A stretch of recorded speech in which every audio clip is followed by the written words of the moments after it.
भाई का गुनाह क्या था, आप मुझे इतना तो बता दें। वो एक स्टूडेंट था, 24 साल की उम्र में आपने उसे उठाकर लापता कर दिया। आप मुझे इतना तक बता दें कि वो कहाँ है, वो किस हाल में है।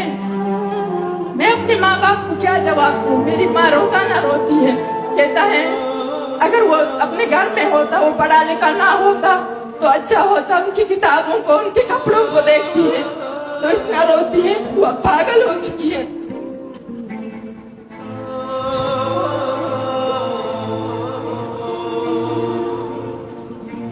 खुदा मेरे भाई को मंजर आंख पर लाया जाए। अगर उसने कोई भी गुनाह किया है तो आप उसे सजा दें। मेरे नजर में तो मेरे भाई मासूम था। अगर जिस किसी ने मेरे भाई को देखा है वो आकर कहे कि वो कोई गुनाह कर सकता है। मैं इस रियासत से कहती हूँ, आप खुद जाकर अपने जिंदानों में उसे देखकर मुझे ये पता है कि वो गुनहगार हो सकता है। आप उनकी मासूम आंखों को देखिए, फिर आप मेरे सामने आकर उसे फांसी दे, मुझे कबूल है। लेकिन इस तरह सालों साल किसी को अज़ियत खानों में रखना, ये कौन से जुर्म की सजा है? आप पूरे खानदान को देते हो उसके साथ साथ।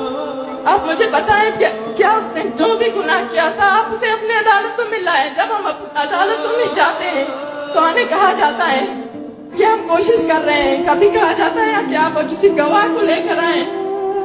आप उन 25 लोगों में से किसी एक को लेकर आए जो उनके साथ अगवा हुए थे।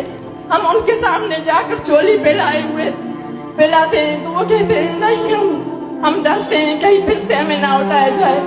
तब हम जाकर वही बातें अदालत में कहते हैं तो हमें कहा जाता है इस तरह केस नहीं चलेगा जब तक कोई और गवाही ना दे। उनकी बीवी हालांकि गवाह है, फिर भी कहते हैं किसी और को लेकर आओ, कोई और कैसे आ सकता है।